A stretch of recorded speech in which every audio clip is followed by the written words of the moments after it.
Salut tout le monde, c'est Franck et aujourd'hui on va parler d'un produit sur lequel je suis très sceptique, non pas techniquement mais en termes d'utilisation et surtout au niveau social. L'Apple Vision Pro, j'imagine que vous en avez déjà entendu parler, j'arrive un petit peu après la guerre mais je n'avais pas encore eu l'occasion de le tester. Ce que j'ai fait il y a quelques jours à l'Apple Store directement, donc j'ai eu droit à la démo que tout le monde a droit. Honnêtement, visuellement déjà dans un premier temps, c'est très beau. C'est un très bel objet, c'est une très belle pièce de technologie. On voit que les matériaux sont extrêmement qualitatifs, il est moins gros que ce que je pensais. Je sais pas pourquoi j'en avais une vision vraiment plus grosse, il est beaucoup moins encombrant, beaucoup moins imposant que ce que j'imaginais, même quand on le met sur la tête. Et donc une fois que je l'ai mis sur la tête, je suis parti pour une démo de 30 minutes à travers différentes choses qu'on peut faire avec le Vision Pro. J'ai pas testé tout ce que je voulais, donc je prendrai peut-être un deuxième rendez-vous. Là, j'ai testé vraiment uniquement tout ce qui tourne, on va dire, autour du divertissement et des photos et des vidéos spatiales. Donc je n'ai pas pu, par exemple, voir ma timeline Final Cut, ce que ça pourrait donner dans un Vision Pro. Donc je retournerai pour le côté productif, vraiment des logiciels et surtout, voilà, voir comment je pourrais travailler potentiellement à l'intérieur de quelque chose comme ça. Je vais pas vous faire un descriptif pas à pas de ce que j'ai pu voir dans l'ordre pendant la démo, mais plus mon sentiment et mon impression globale par rapport à ce que j'attendais de voir pendant cette démonstration du Vision Pro. Et la première chose sur laquelle j'étais le plus curieux, ce que j'avais vu vraiment le plus qui avait impressionné les gens, c'était le tracking du regard, puisqu'on sélectionne les choses en les regardant et en pinçant avec ses doigts comme ça, comme je peux faire avec mon Apple Watch. Et ça, c'est bluffant. Déjà, c'est extrêmement intuitif. On se fait au pincement et au fait de regarder ce qu'on veut sélectionner. Ça vient quasi naturellement, c'est hyper intuitif, hyper instinctif et surtout, ça marche merveilleusement bien. Je ne m'attendais pas à ce que ce soit aussi fou, que je sois aussi impressionné par ça. Et l'exemple auquel je ne m'attendais pas du tout, je n'y avais pas du tout pensé, qui m'a vraiment fait l'effet waouh. J'ai eu une photo en face de moi de quelqu'un qui posait, comme un peu sur l'iPhone. On peut pincher avec ses doigts et zoomer, dézoomer. Et ça va zoomer exactement là où vous regardez. Sur la photo, donc j'avais la personne en face de moi, le modèle qui posait, je regardais sa tête, je zoomais, ça zoome sur sa tête, c'était sur un bouton de la veste, ça zoome exactement sur le bouton que vous êtes en train de regarder. C'est démentiel, c'est impressionnant, techniquement c'est parfait, ça marche vraiment très bien. Et pour rester sur le visuel et les gestes qui servent à utiliser et à se balader à l'intérieur du Vision Pro et notamment le pinch, déplacer des fenêtres, agrandir, scroller, zoomer, etc. La reconnaissance des mains, des gestes des mains est quasi parfaite. Là aussi, quand on veut prendre une fenêtre et la mettre à un côté à gauche ou à droite et la laisser planter, fixée à un endroit dans l'espace du Vision Pro, pareil, ça marche vraiment très bien. J'ai pu aussi tester du coup les photos panoramiques qui sont elles aussi c'est très sympa, c'est une autre façon effectivement de voir ces photos panoramiques. Voilà, on regarde de gauche à droite et du coup, on a l'impression d'être un peu dans la photo, mais c'était absolument rien comparé aux photos et vidéos spatiales et surtout les vidéos. Et c'est là que j'ai eu un tout petit moment, pas de doute, mais là où mes inquiétudes ont commencé à remonter. On y viendra un petit peu après dans la partie des choses que j'ai moins aimées, mais l'effet de profondeur, l'effet de réalisme, d'avoir cette impression d'être dans une photo ou dans une vidéo est...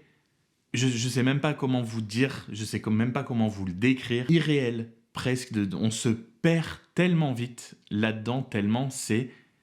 Les mots sont très durs à trouver pour décrire l'expérience, honnêtement. En fait, imaginez que vous voyez une vidéo qui est en train de jouer devant vous, mais vous avez exactement la même perception de l'espace que dans la vie réelle. Mais une des choses qui fait que cette immersion est aussi incroyable et aussi bonne à l'intérieur de ça, c'est la qualité, la définition du Vision Pro qui est incomparable à tout ce que j'ai pu essayer. Je ne suis pas un grand fan de VR, donc j'ai sûrement pas testé toutes les toutes dernières versions des Quest, ce genre de choses, des Oculus, etc. La résolution est démentielle et ça aide énormément du coup à avoir une bonne expérience à l'intérieur, à apprécier son expérience. C'est ce qui se fait de mieux, je pense. Encore une fois, j'ai pas tout testé, mais si on fait mieux que ça, je veux voir. L'immersion dans les vidéos spatiales est juste folle. Je ne m'attendais pas vraiment à ça. J'avais du mal à m'imaginer ce que ça pouvait rendre en vrai. Comme je vous l'ai dit, je ne suis pas un des plus grands enthousiastes de ce type de technologie, de VR, du Vision Pro spécifiquement, mais même de tous les autres casques VR, etc.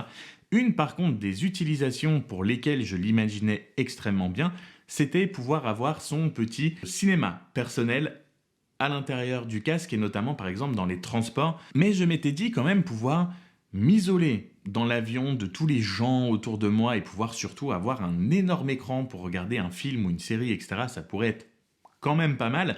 On m'a fait m'immerger du coup dans un des environnements virtuels que propose le Vision Pro pour regarder une bande-annonce de mon choix sur Apple TV. J'ai bien évidemment choisi Sévrance, puisque Sévrance est une des meilleures séries des 15 dernières années. Si vous ne l'avez pas vue, regardez Sévrance. Je vous y encourage, je vous forcerai, même si je pouvais, à regarder cette série.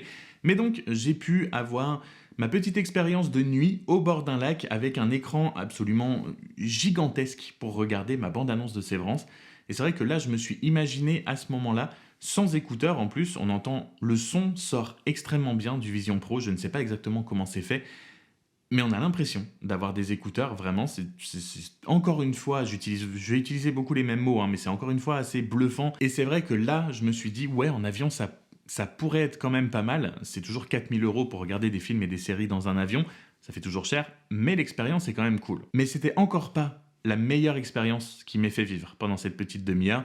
Elle est venue juste après et c'était la démo de vidéo immersive. Vous avez plusieurs petits bouts, plusieurs extraits de vidéos qui doivent être des expériences plus longues. Et très vite, on a justement ce petit bout du concert d'Alicia Keys. Et déjà là, je me suis dit, c'est vrai que ça fait quand même un effet très différent. On a vraiment cette impression d'être directement sur place. C'était déjà pas mal, mais est venu le moment où on est au milieu du stade ou dans les tribunes d'un match de foot à Los Angeles, je crois. Et là, vraiment, j'ose le dire, je me suis perdu pendant 2 secondes.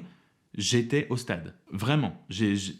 Mon cerveau, en un claquement de doigts comme ça, j'ai tout oublié et les séquences étaient tellement démentielles. L'effet était tellement réel et comme je vous l'ai dit, aidé par la excellente définition du Vision Pro.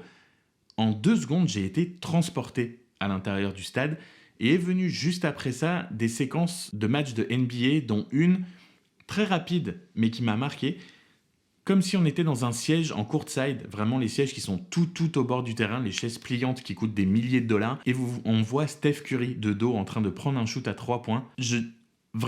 Cette séquence-là m'a fait waouh! C'était un feu d'artifice dans ma tête de pouvoir voir et suivre un match comme ça, parce qu'il y a aussi l'expérience où vous pouvez être dans une salle de cinéma et choisir la place dans laquelle vous voulez être dans le cinéma.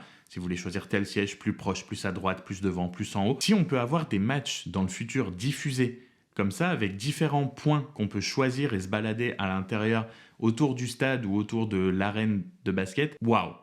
Là, je peux comprendre l'intérêt de cette technologie pour le divertissement spécifiquement. Ces séquences-là m'ont vraiment marqué, mais c'est celles aussi qui m'ont fait poser le plus de questions et qui m'ont fait remonter un petit peu les démons que j'ai avec la VR et avec ce genre de produit spécifiquement. Mais avant de rentrer dans le détail et dans les choses un petit peu plus profondes, je vais juste vous donner les petites choses qui m'ont dérangé pendant cette démo avec le Vision Pro. La première est une des choses qui est revenue le plus souvent, voire à chaque fois que quelqu'un a fait une review du Vision Pro, c'est lourd. Vous l'avez vu sur les images que j'ai mis pendant la vidéo, mais j'avais le strap sur le dessus de la tête, donc j'avais pas juste celui qui tient l'arrière, j'avais l'arrière et le dessus de la tête, et même avec ça, franchement, au bout d'une demi-heure, je sentais déjà vraiment le casque me peser sur les joues et sur les os en dessous des yeux. Je l'ai réajusté 1 ou 2 fois, mais voilà, on sent très vite quand même le poids. Il y a aussi que 2 heures, 2 heures et demie de batterie, donc il faut se trimballer le casque et la batterie. C'était pas trop un problème pendant la démo, mais j'imagine qu'au quotidien, ça doit être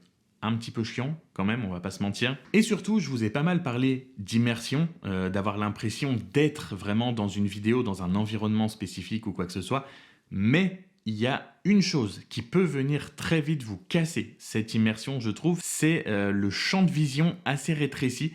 On peut avoir, si on tourne la tête un peu vite ou qu'on tourne les yeux vraiment au maximum sur les côtés, on voit très vite les limites du champ de vision et le noir, en fait, juste la fin du champ de vision. Et ça, plusieurs fois, même pendant la vidéo que je vous ai dit sur les séquences de sport, etc., Ça m'est arrivé, si on ne regarde pas droit devant soi, mais qu'on a tendance à regarder un petit peu sur les côtés, on peut très vite perdre l'immersion à cause de ça. Et en troisième chose, qui refroidit aussi et qui est forcément un petit peu un point noir, même si je ne vais pas l'acheter, le prix, forcément, même si la démo m'avait archi convaincu que je trouvais ça exceptionnel, etc., je ne mettrai pas 4 000 € dans un Vision Pro. Si vous avez les moyens, que vous en avez acheté un, etc., grand bien vous fasse. Mais effectivement, le tarif de 4 000 € fait quand même un petit peu mal, même si on a l'habitude de ce genre de tarif avec Apple. Et surtout, de toute façon, même si je les avais eus, comme je vous l'ai dit, on va parler du sujet un petit peu plus profond de pourquoi, à la base, je suis assez réticent à ce genre de produit. Je suis allé le voir pour la technique, pour l'objet technologique en lui-même, mais l'aspect social et l'aspect futur des interactions sociales avec ça, pour moi, c'est impossible de me dire qu'un jour, je vais rentrer dans un bureau et que j'aurai un collègue, une connaissance, quoi que ce soit, qui a ça sur les yeux et qui va se retourner, qui va me dire « Hey, ça va ?» Pour moi, c'est une barrière sociale que je ne peux pas surmonter. Et surtout, comme je vous l'ai dit, on peut se perdre très facilement entre les environnements virtuels qu'on voit et le réel. Et le fait que la technologie, là, pour un premier produit qu'Apple présente, soit déjà tellement avancée, tellement bonne, paraissent tellement réelle, que ça me fait peur pour les futures versions qui vont arriver d'ici très peu de temps, d'ici quelques années. Quand j'entends par exemple que, oh là là, un des prochains trucs qui serait bien dans la prochaine version du Vision Pro, ce serait que si on est deux et qu'on a tous les deux un Vision Pro, et ben on puisse regarder tous les deux le même film sur un écran géant, chacun avec notre Vision Pro sur la tête. C'est quelque chose qui m'horrifie, vraiment. Que deux personnes puissent être l'une à côté de l'autre, regarder la même chose, mais chacun avec son casque sur la tête, est quelque chose qui m'effraie énormément. C'est pas du tout le futur des relations sociales que j'ai envie de voir ou que j'ai envie de vivre. Alors oui, je sais, si on n'en veut pas, on n'est pas obligé de l'acheter. J'en veux pas du tout, en fait. Je reste toujours sur ces positions-là, mais techniquement, j'ai changé d'avis sur le Vision Pro parce que, en termes de technologie, en termes juste d'objets purs et de réalisation technique, Apple a frappé très fort. Voilà, ce sera tout pour moi pour aujourd'hui. J'espère que cette vidéo vous aura plu. Si vous avez vous-même un Vision Pro, que vous souhaitez en acheter un ou que vous êtes comme moi, que ça vous effraie un petit peu tout ça, n'hésitez pas à me le dire en commentaire, qu'on en discute. Sur ce, comme d'habitude, prenez soin de vous. On se retrouve très vite dans une prochaine vidéo. Salut!